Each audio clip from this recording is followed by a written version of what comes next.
Sahabat setia Gowor yang dikasihi Tuhan, Shalom. Hari ini adalah Selasa 15 September 2020, peringatan wajib Santa Perawan Maria berduka cita. Loh, mengapa Maria yang berduka cita kok malah diperingati? Gelar Maria berduka cita menitik beratkan pada sengsara dan duka citanya yang luar biasa dalam menemani sengsara dan wafat putranya.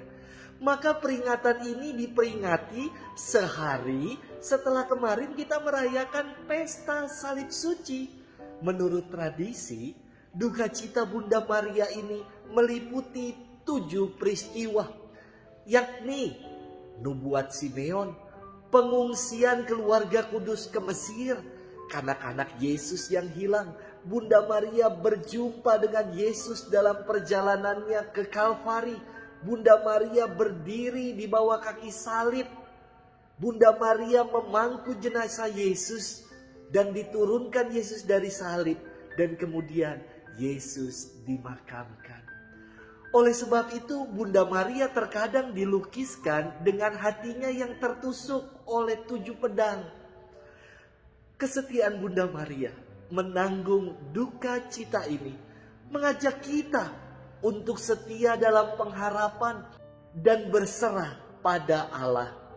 Dalam setiap duka citanya, Bunda Maria menerima itu semua dengan penuh kasih dan dengan penuh kepercayaan. Ia berkata, "Jadilah padaku menurut perkataanmu Tuhan."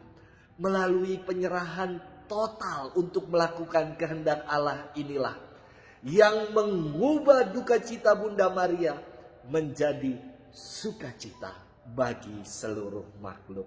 Saudari-saudaraku, hari ini kita akan bersama-sama merenungkan firman Tuhan yang diambil dari Injil Yohanes 19 ayat 25 sampai dengan 27. Mari kita siapkan hati kita. Haleluya, haleluya, haleluya. Berbahagialah engkau sang perawan Maria, sebab di bawah salib Tuhan engkau menjadi martir tanpa menumpahkan darahmu. Haleluya, haleluya, haleluya. Tuhan bersamamu dan bersama rohmu. Inilah Injil Yesus Kristus menurut Santo Yohanes. Dimuliakanlah Tuhan. Pada waktu Yesus bergantung di salib, di dekat salib itu berdirilah ibu Yesus dan saudara ibu Yesus, Maria istri Kleopas dan Maria Magdalena. Ketika Yesus melihat ibunya dan murid yang dikasihinya di sampingnya, berkatalah ia kepada ibunya, "Ibu, inilah anakmu." Kemudian katanya kepada muridnya, "Inilah ibumu." Dan sejak saat itu murid itu menerima ibu Yesus di dalam rumahnya. Demikianlah Injil Tuhan. Terpujilah Kristus. Sahabat setia Gowor yang dikasihi Tuhan, Shalom. 1 tahun yang lalu saya main drama musikal berjudul Kemuning Mempelai Berkalang Luka. Masih teringat ketika saya berperan sebagai Syaudan, seorang dokter muda yang berpacaran dengan saudara kandung sendiri. Ada satu lagu yang saya baru dengar sekali itu, namun sungguh terekam dalam ingatan saya. Kadang-kadang tanpa sadar saya menyenandungkan lagu itu.